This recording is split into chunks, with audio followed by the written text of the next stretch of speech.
Bonjour les amis, bienvenue à vous. Il est dimanche, nous sommes le 15 décembre 2019 et je vous salue tous. Vous pouvez bien rentrer, la porte est grandement ouverte comme d'habitude. Donc bonjour servante de Dieu Élie. Mais soyez bénis, hein, soyez vraiment la bienvenue dans ce programme évangélique. Donc pour votre information, c'est une série évangéliste, hein, qui a pour objectif d'annoncer la bonne nouvelle, qui vise aussi le salut mais des âmes, c'est la volonté de Dieu, et puis la guérison et la délivrance, hein, de tout un chacun, et puis l'enseignement des mystères de la parole de Dieu, l'enseignement des profondeurs de la parole de Dieu, parce que beaucoup de gens, beaucoup de chrétiens ont une lecture humaine, une lecture littéraire de la parole de Dieu, alors que Dieu est esprit et sa parole doit se comprendre spirituellement si l'on veut vraiment devenir un enfant de Dieu qui opère par le Saint-Esprit et non sous la loi, comme le veut notre Père. Et donc, soyez la bienvenue. Et donc, nous sommes dans une série évangélique dont tous les faits, les témoignages relatés sont des événements réels vécus. Et nous sommes donc avec le personnage de Kimia. Kimia avait quitté Bruxelles. Bonjour frère de Rabouni. Soyez bénis. Je disais que Kimia donc avait quitté Bruxelles et qu'elle était désormais à Paris, 10 boulevard d'Ornano, Paris 18e.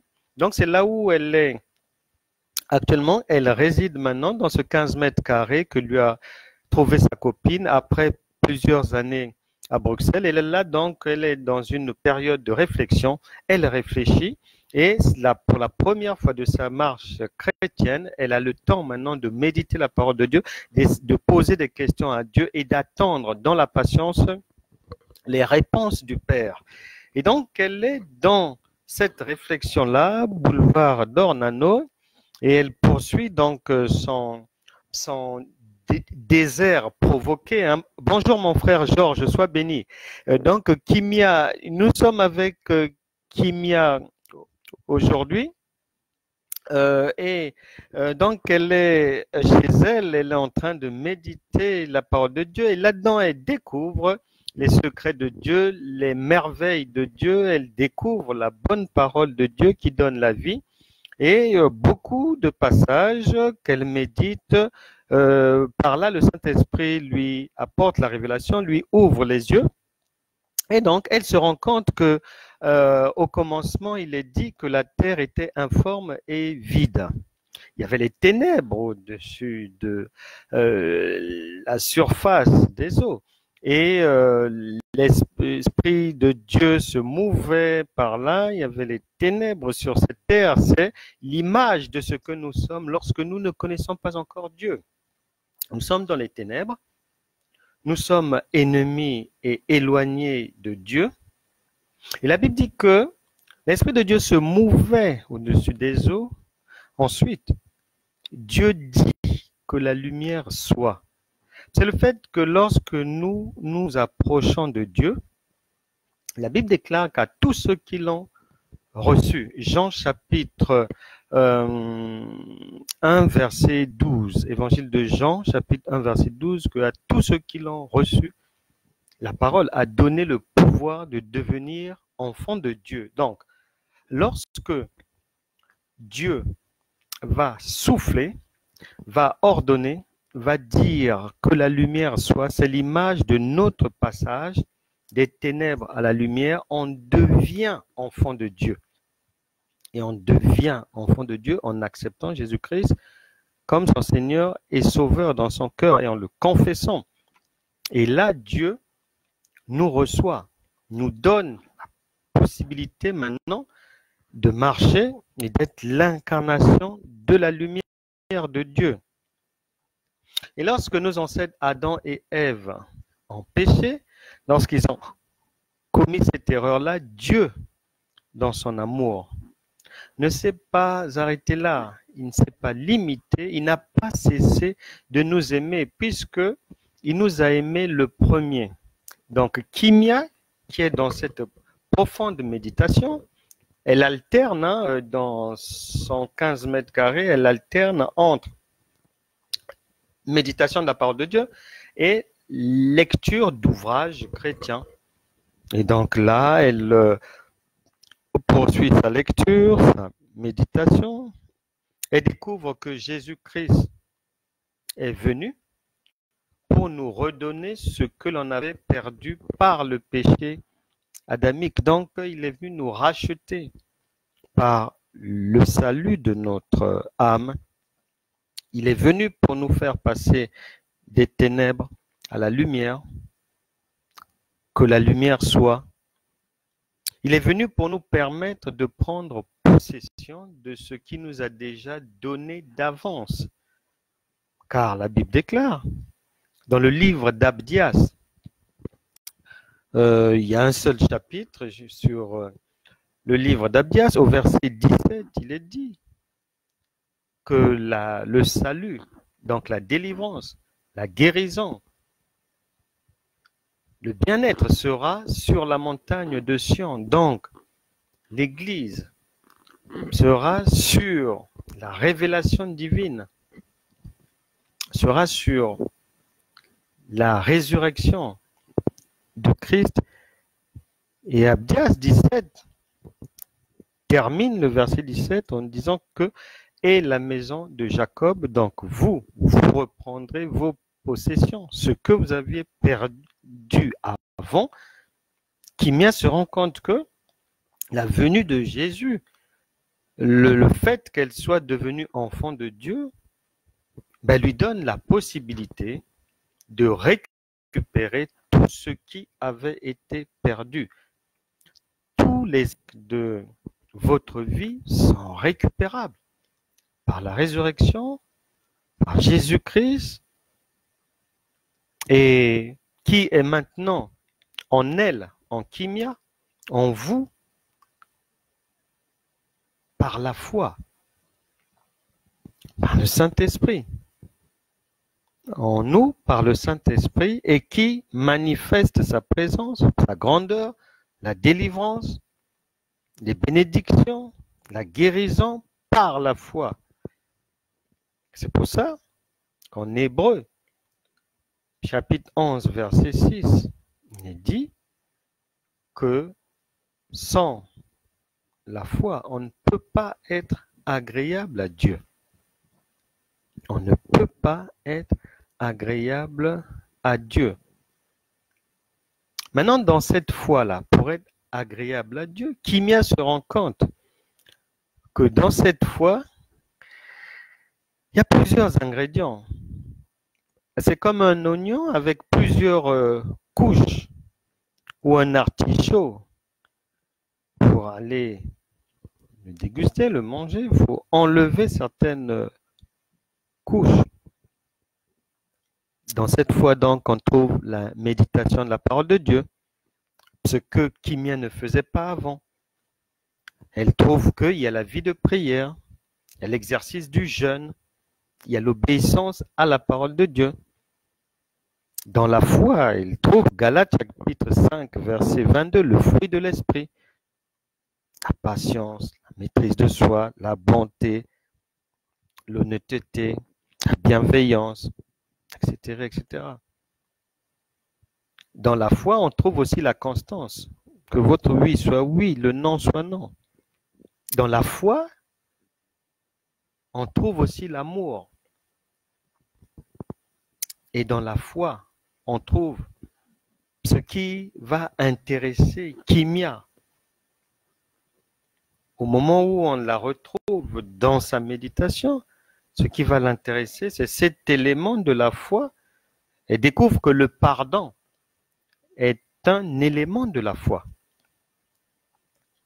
Le pardon est un élément indispensable de la foi. On ne peut pas être agréable à Dieu si l'on n'exerce pas le pardon. C'est impossible. Et Kimia s'arrête là parce qu'elle a eu des démêlés avec beaucoup de gens. Il y a des rancunes. Il y a des non-dits. Il y a la haine.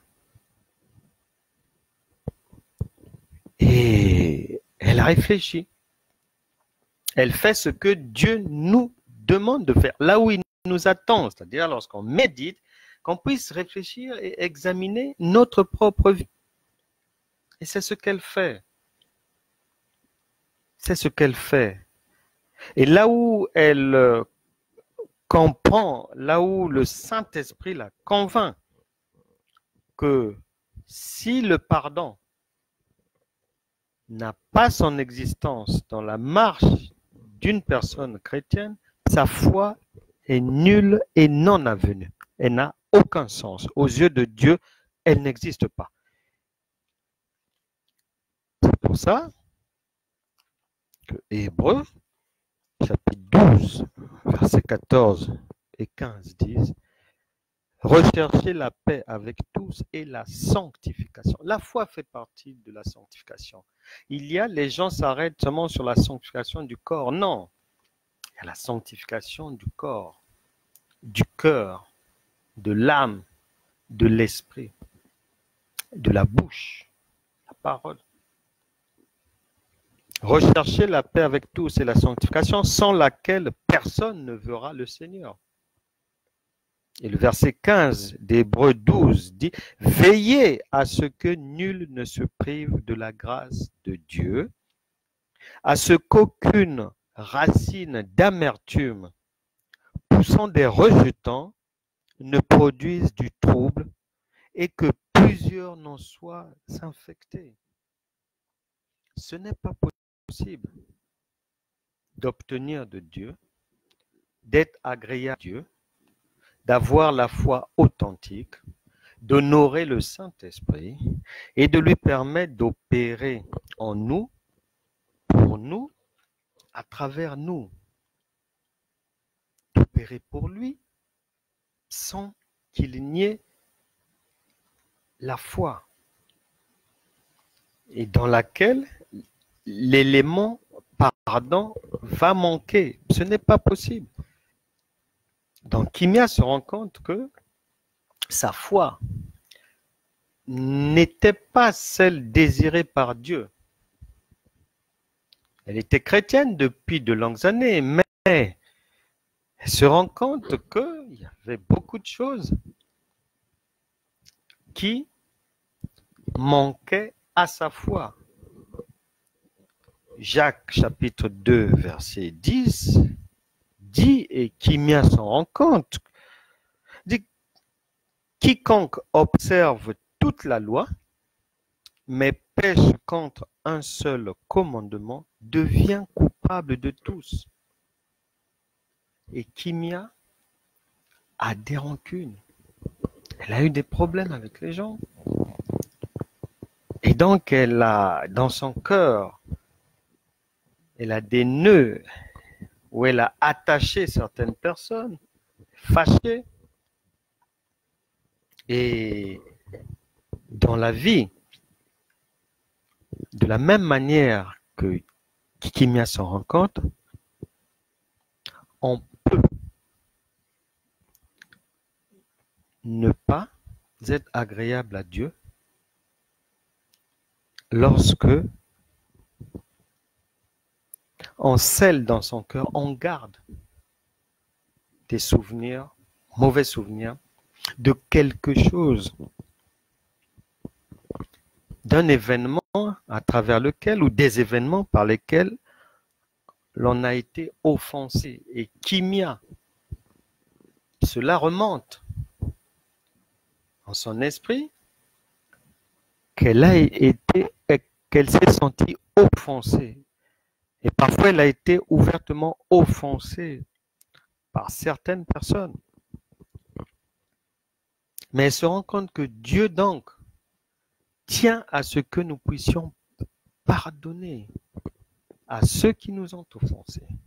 Et lorsque les disciples demandent à Jésus de leur apprendre à prier, cet élément est mentionné par le Seigneur. Priez, mais n'oubliez surtout pas de dire, Seigneur, pardonne-nous nos offenses comme nous pardonnons aussi à ceux qui nous ont offensés. Donc, Kimia se rend compte que vous aussi, vous pouvez maintenant vous en rendre compte que l'on doit apprendre à pardonner aux autres. Et l'Éternel Dieu, dans le livre des Proverbes, chapitre 19, verset 11, va très loin en disant que pour lui, l'homme sage est celui qui est capable d'oublier les offenses qui lui sont faites. Donc pour Dieu, on ne peut pas être sage si l'on n'exerce pas le pardon, si l'on ne pardonne pas à quelqu'un le fait de nous avoir offensés de quelque manière que ce soit. Nombreux d'entre nous souffrent dans leur cœur de ces offenses-là. Mais souvenez-vous que dans Marc chapitre 10, les versets 46 à 52, lorsque nous méditons le témoignage de Bartimée, là-bas il nous est dit quelque chose d'essentiel. Au verset 50, Marc chapitre 10, il est dit ceci. Lorsque Jésus a demandé au protocole, aux gens qui étaient avec lui, de permettre à Bartimée de venir lui dire ce qu'il voulait qu'il fasse pour lui, personne ne l'a soufflé à l'oreille de Bartimée, personne ne le lui a dit, mais la Bible déclare au verset 50 que Bartimée a jeté son manteau. Maintenant, Kimia se rend compte qu'elle a un manteau à jeter. Et quel est le vôtre? Parce que Bartimée s'est rendu compte qu'on ne peut pas se présenter devant Dieu, on ne peut pas être agréable à Dieu avec une tenue sale, avec de l'amertume dans le cœur, avec de la haine vis-à-vis de qui que ce soit dans le cœur. Parce que dans la marche par la foi, la marche de l'esprit, la rancune, la haine, le non-pardon n'ont pas leur place par là, dans la foi authentique. Donc Bartimée a jeté son manteau avant de se présenter, avant de demander quoi que ce soit au Seigneur. Vous avez des besoins. Kimia a des besoins. Et aujourd'hui, elle se rend compte qu'en fait, la plupart de ses prières n'étaient pas exaucées parce que elle n'a pas pardonné aux gens qui lui ont fait du mal. On peut avoir été offensé et vous êtes peut-être actuellement offensé par les gens de votre famille.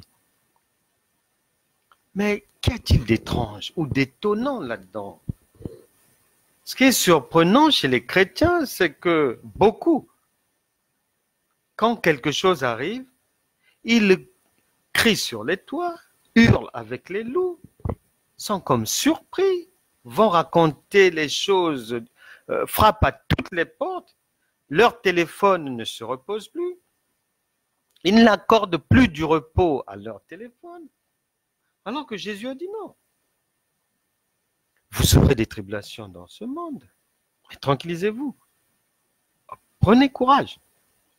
Puisque j'ai déjà vaincu le monde et que je suis maintenant en vous par le Saint-Esprit. Et il finira par dire, non, tout est accompli. Donc, c'est-à-dire, toute situation a déjà la solution, même si vos yeux ne voient pas cela.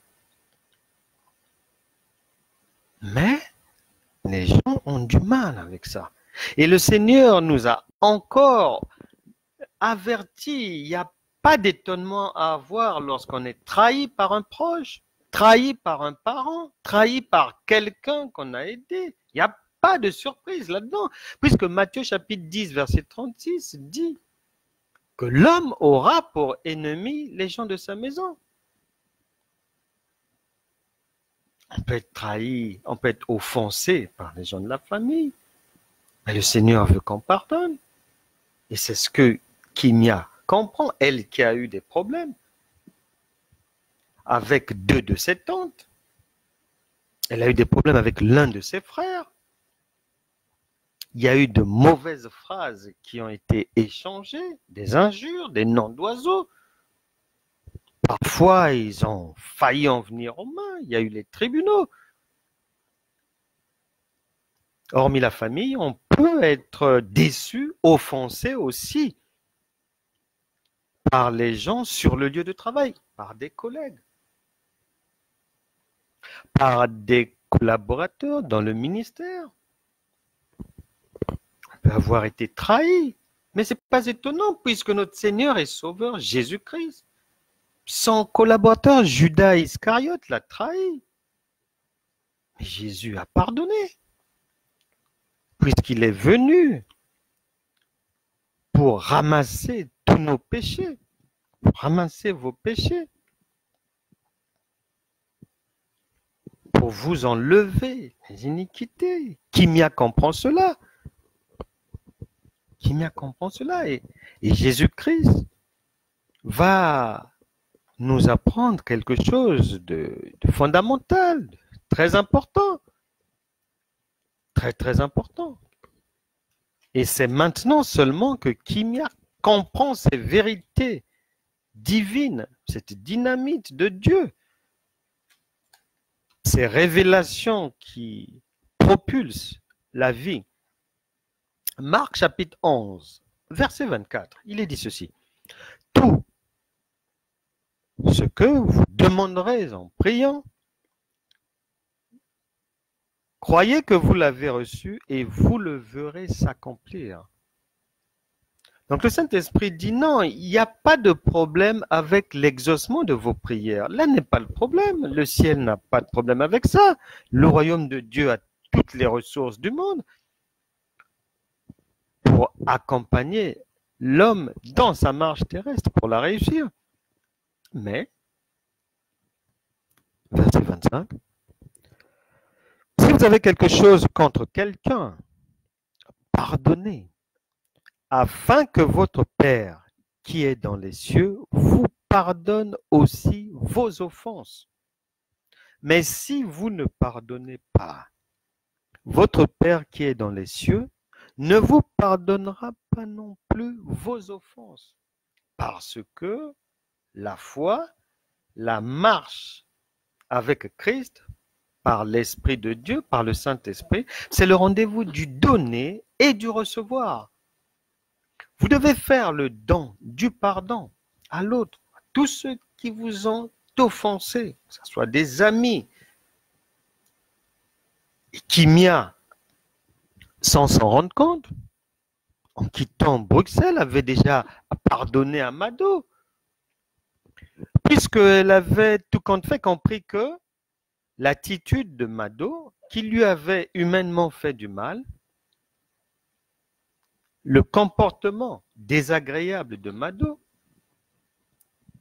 le comportement qui relève de la loi,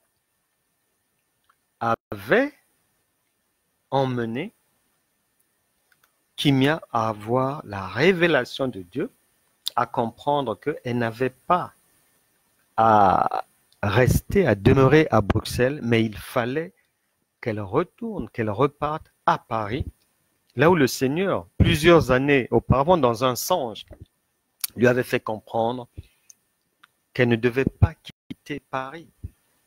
Et comme elle n'avait pas compris le songe à l'époque, elle avait suivi Mado qui était parti ouvrir un salon de coiffure à Bruxelles. Et plusieurs années après, à Bruxelles, ça n'a pas marché.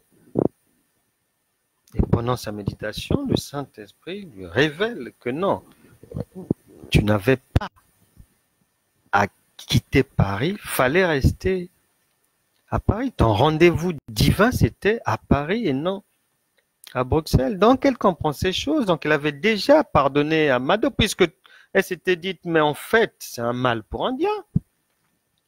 C'est pour ça qu'il ne faut pas avoir de rancune vis-à-vis des gens. N'ayez pas des oppositions, des rancunes, des haines vis-à-vis des autres.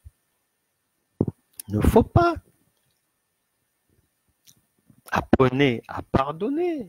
Et c'est ce que Kimia va se dire, que voilà, donc je n'ai pas eu, dans ma marche chrétienne, pensé, songé, eu l'habitude d'utiliser l'arme divine du pardon. Et maintenant, je vais utiliser cette arme. Elle poursuit sa méditation. Parce que lorsque c'est quelque chose que vous n'avez pas l'habitude de pratiquer, il faut que le Saint-Esprit vous aide à le faire. Donc elle va rester dans sa méditation, poursuivre l'écoute des enseignements, mais du Saint-Esprit. Et donc elle va constater que on peut donc avoir offensé les autres. On peut avoir été offensé soi-même, mais on peut aussi avoir offensé, mais les autres, bien sûr. Et Colossiens, chapitre 3, versets 8 à 10, dit ceci.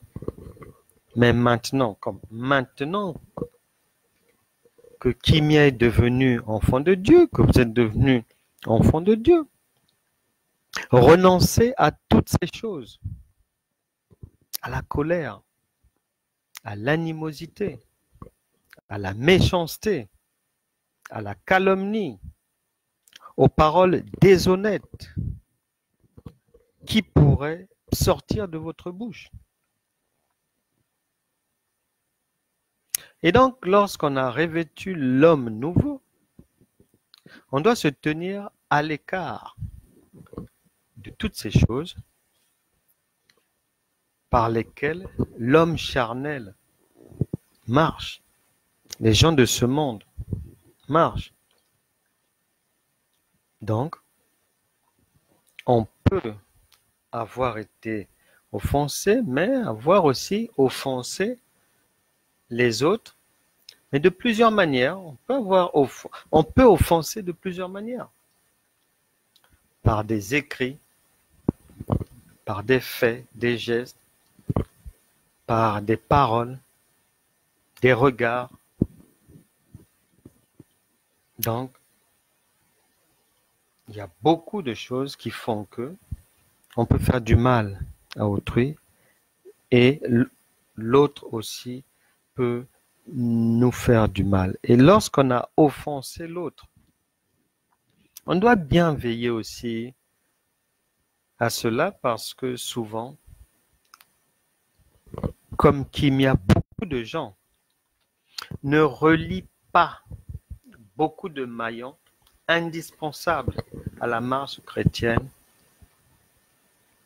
Comme ils ne les relient pas, ils ne peuvent pas comprendre pourquoi leurs prières ne sont pas exaucées, pourquoi ça bloque et à quel niveau. Ils ne peuvent pas comprendre. Ils ne peuvent pas. Un jour, nous étions en train d'échanger, on partageait la parole de Dieu avec un couple et j'ai donné un témoignage, je leur ai partagé un témoignage personnel concernant le mal que l'on peut faire à autrui, mais sans même qu'on ne s'en rende compte. Et lorsque ce couple m'écoutait, la femme va dire après que pendant qu'elle m'écoutait, un souvenir lui est venu en tête. Et le souvenir, c'était que, il y a une dizaine d'années de cela, là où elle travaillait, elle avait dérobé un certain nombre de produits, un certain nombre d'articles sur son lieu de travail. Mais personne ne l'avait vu, donc c'était incognito.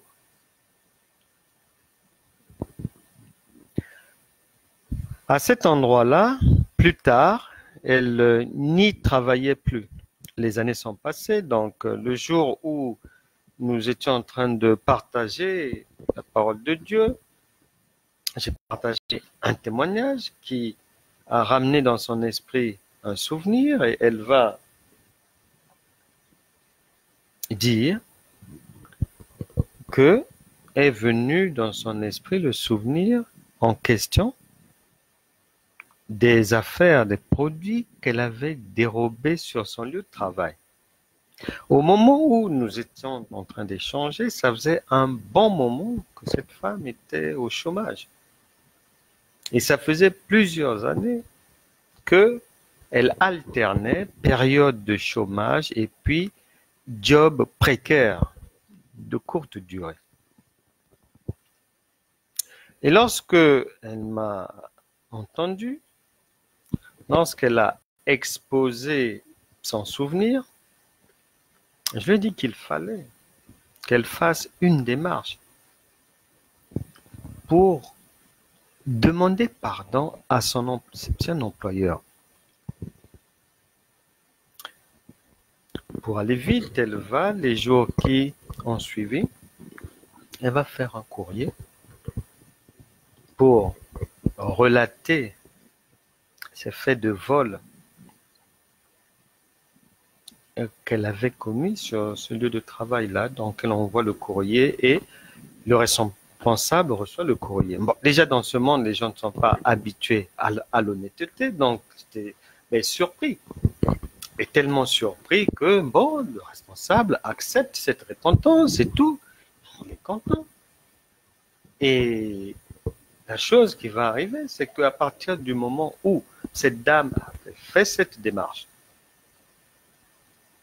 après avoir fait cette démarche, dans la même semaine, alors que ça faisait des années qu'elle était dans une zone professionnellement de turbulence, d'instabilité, de précarité, dans la même semaine, elle va décrocher un job en contrat à durée indéterminée.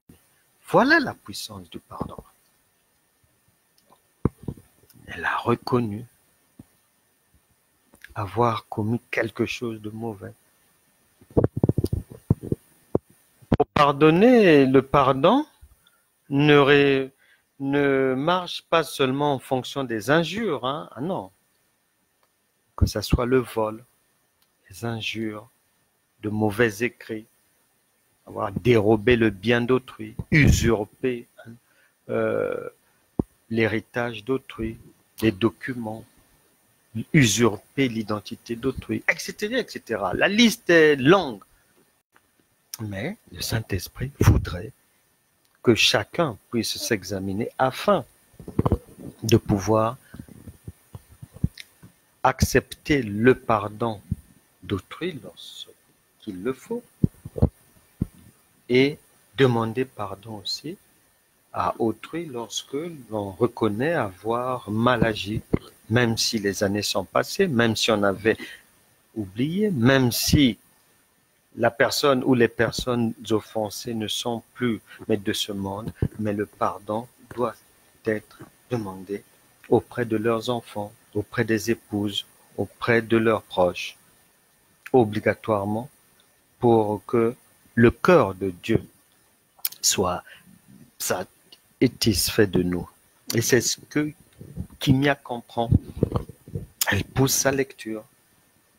Elle pousse sa lecture.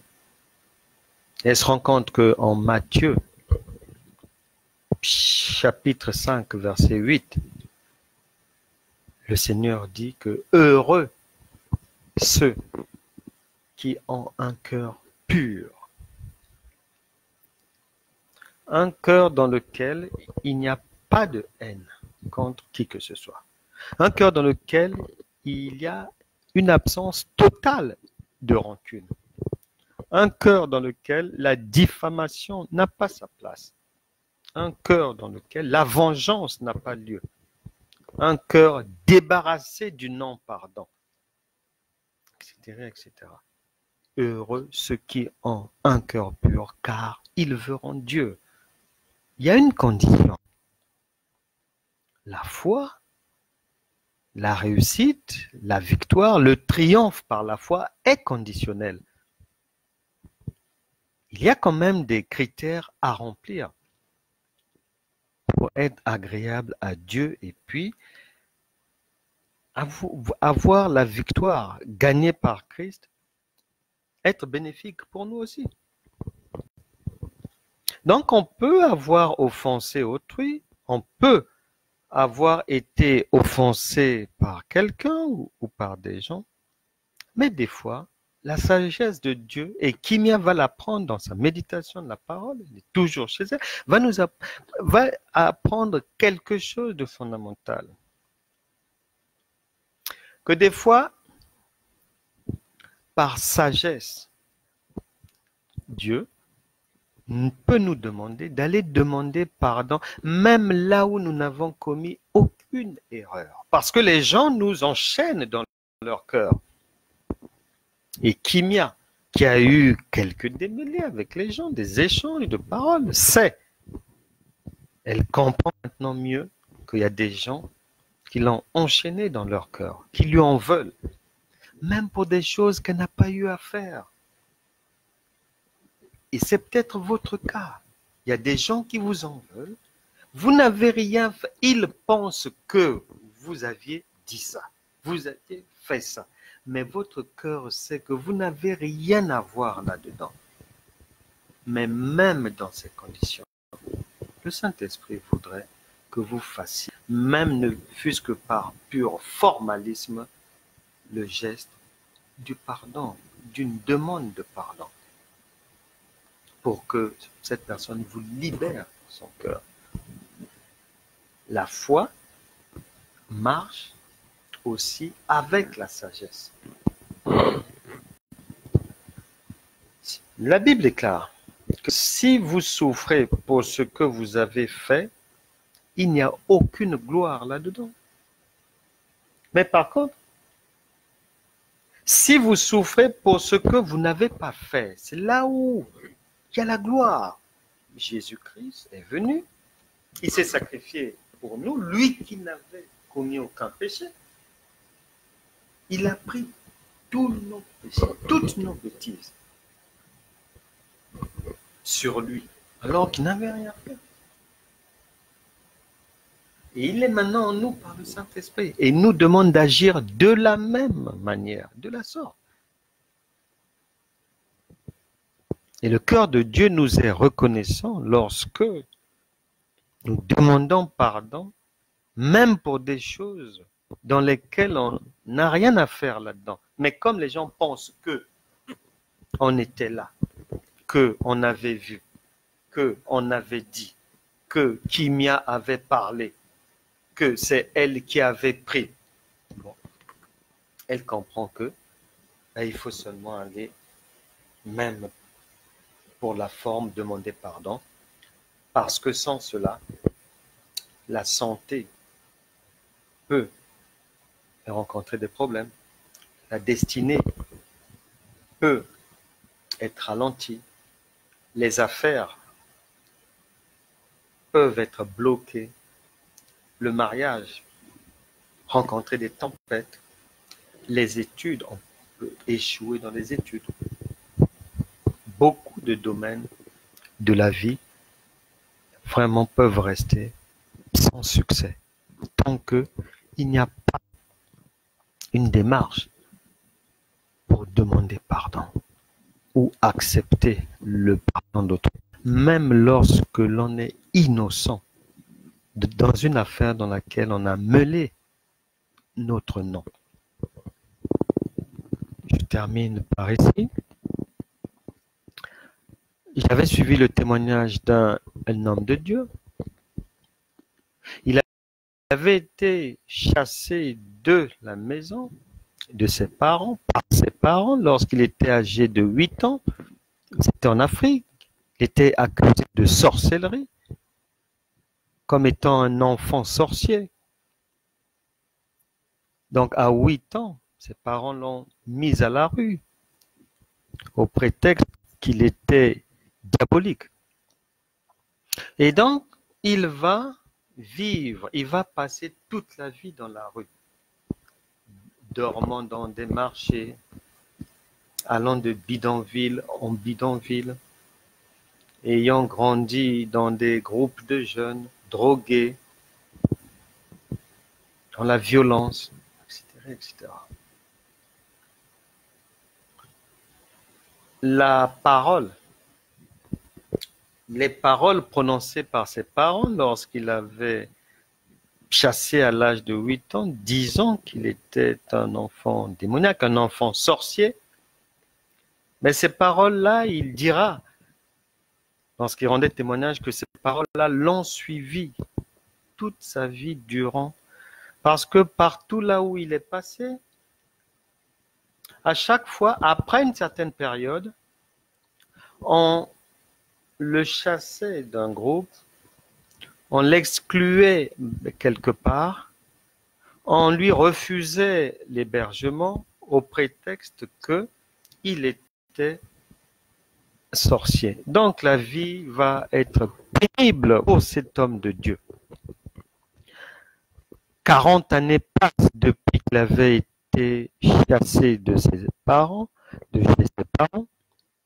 Il a maintenant 48 ans. Et entre-temps, Dieu a fait grâce, il est devenu un homme de Dieu. Et la vie ne marchait pas, rien n'allait, tout était bloqué. Et donc il va un jour entendre le Saint-Esprit lui demander de demander pardon à ses parents. Donc plusieurs jours, plusieurs semaines durant, il va converser, échanger avec le Saint-Esprit pour dire mais non, je ne peux pas le faire. Puisque ce sont eux qui m'ont chassé. J'étais un enfant de 8 ans, je n'aurais pas fait de mal, donc je ne vois pas pourquoi est-ce que je demanderais pardon. Mais comme Dieu ne se fatigue pas, ne se relâche pas, le Saint-Esprit va continuer à lui parler, à lui conseiller de demander pardon à ses parents. Des parents qu'il n'a pas vus depuis 40 ans. L'Esprit de Dieu va finir par le convaincre de le faire.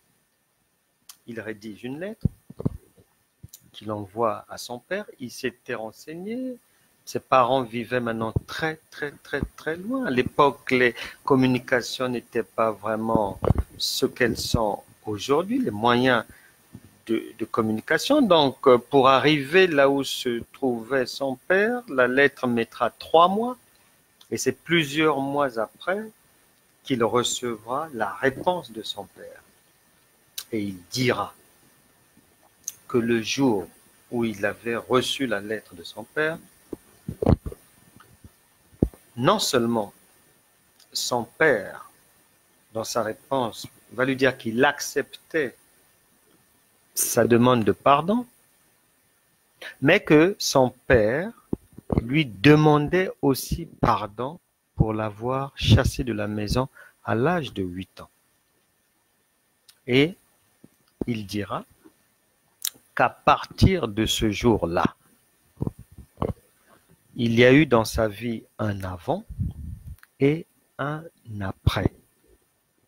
Et que depuis ce jour-là, sans qu'il n'ait besoin de prier, Dieu a ouvert les portes de sa vie et l'a rendu prospère.